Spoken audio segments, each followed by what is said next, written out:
kulendi.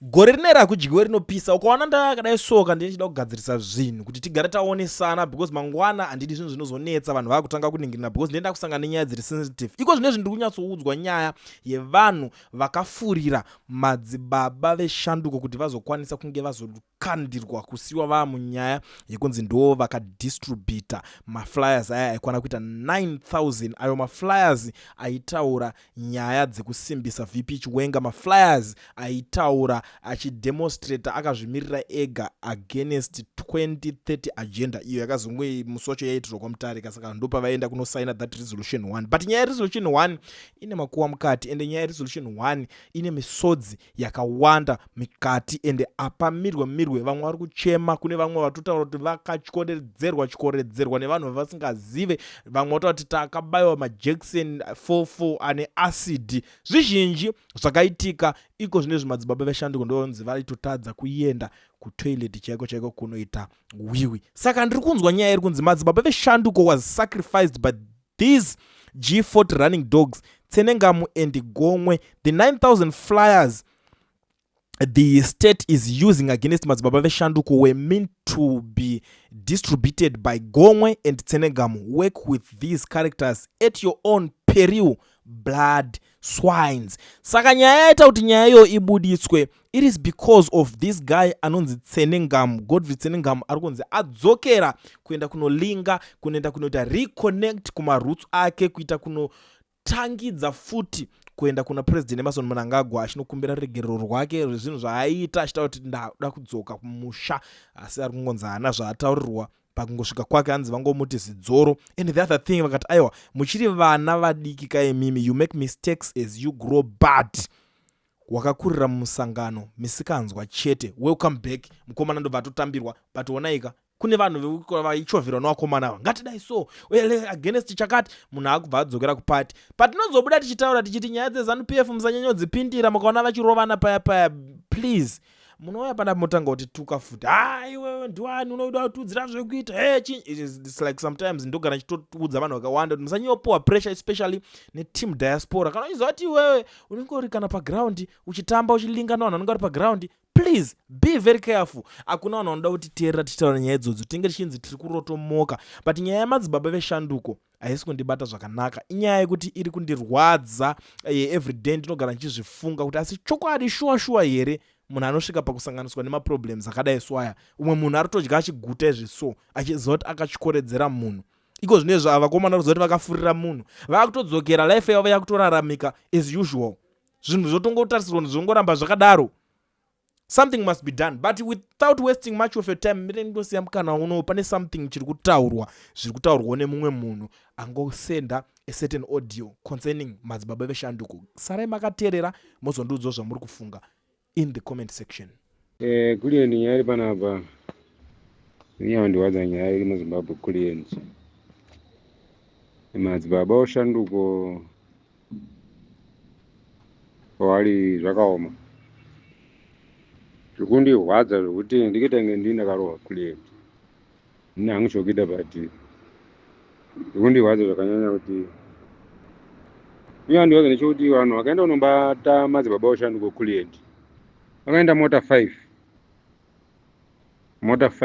vachida kunobata munhu 1 asina kana chaanacho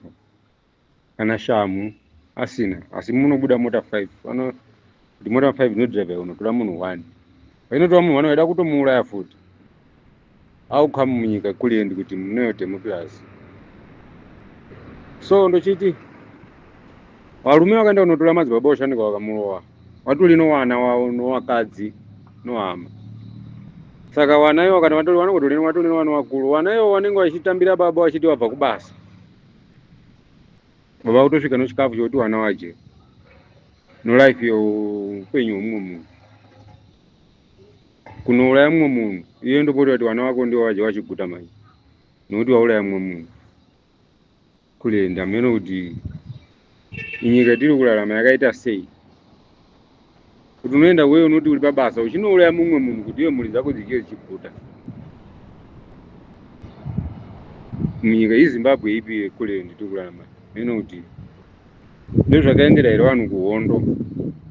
kule ndikuti ongoona vakanodzingiriswa varungu varungu vakasiiwa zvaiti ndebva tarumisiwa nembwa tairambidzwa kupinda mutauni saka hai wada kuzvisunungura kuti vanhu vakaenda kuhondo vakafa vamwe vakaita sei so zvaifanira kunge vaitaura munguva ihondo dai vakangoda kuti no isusu varungu mibuda tidzvinyire isusu tega vanhu vedu ivavo tofanira kuvashungurudza tega kwete inini varungu because havana kuenda kunoti kwavasunungura nyika waida kuti unodzinga varungu iwo anatso kuti shungurudza zviri kuitika ndozvaida izvi kwete kuti hanzi vakati varungu vaitishungurudza iyo ndozvaitoda kuti vashungurudze isisu vari kuita because nguva yarungu hakuna vanhu vakashungurudza mishungurudzo iri kuitika so far now padaita kuti senguva yarungu vaishanda kana vanasekuru vedu vaishanda kumagarden boy aino vakavaka musha nogarden boy vachitenga mombe nogarden boy iko zvino munhu akushanda mapurazi mezviyo zvipoko izvi zvipoko zvehurumende izvizvi hapana chaanacho vari kutotema nhamo vachiita 3 months vasina kutambira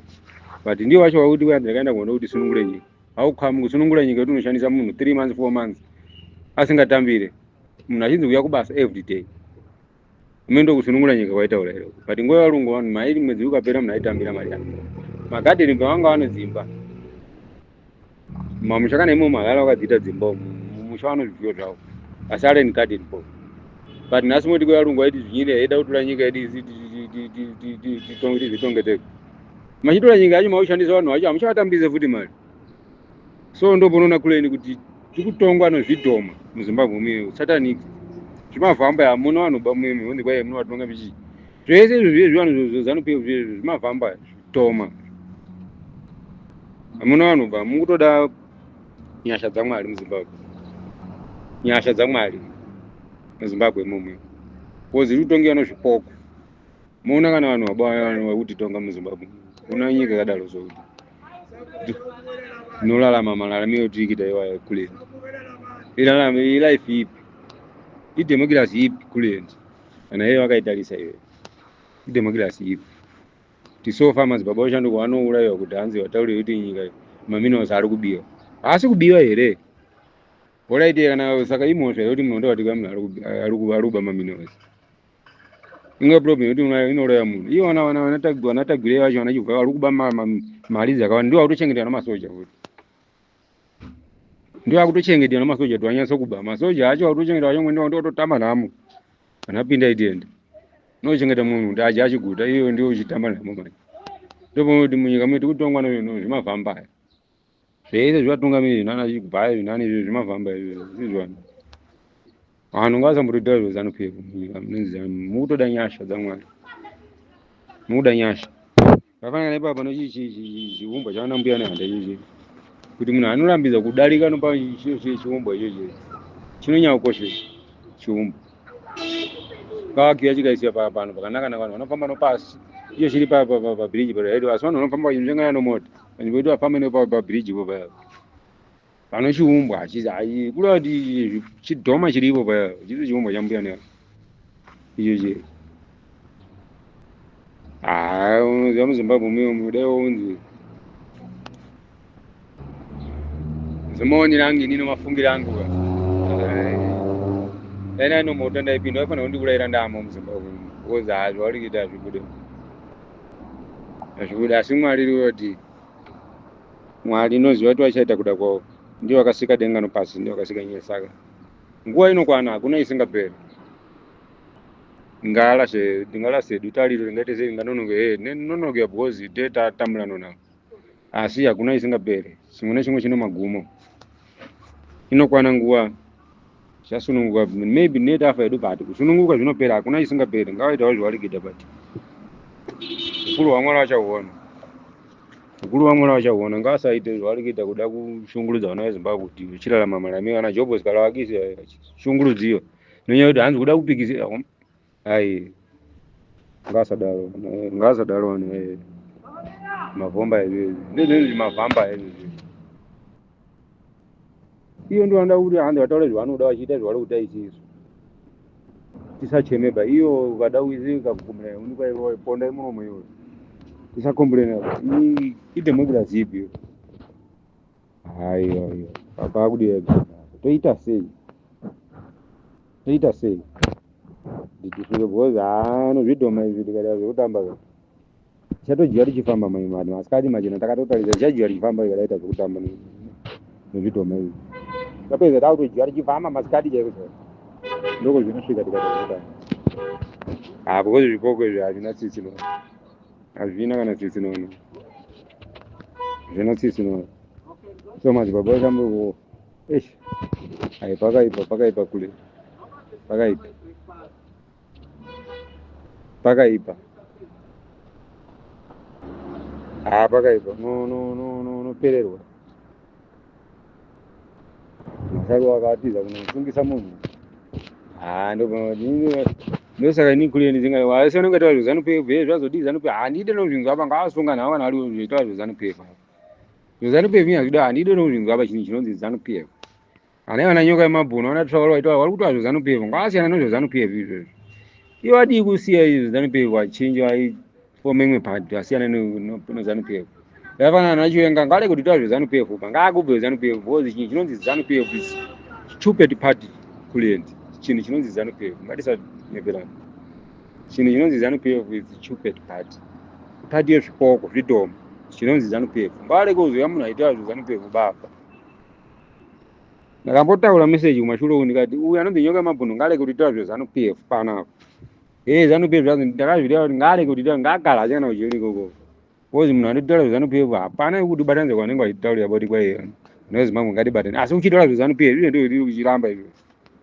chinhu chinonzi ZANU-PF ndochauraya nyika yepa tinenge taura zveZANU-PF kuti bwana wezimbabwe ngatibatani iwe uchitaura zveZANU-PF no kuleni kana izvo ZANU-PF haiya vaitawo iyo aidzingirisana aita sei ngaadzingirisane sitereki ZANU-PF kwaiko asati vadzingirisana asati arowana vanofana kutokavana zvisvino vachiri kutanga kozi chimhuka chati shungurudze izvi vanhu vanogara musango achiita sei munyika muno vanhu asi vachitaura shiti ye2030 wati yokuita sei bullshit vanenge vaitaura vanhu fokolodzo vanhu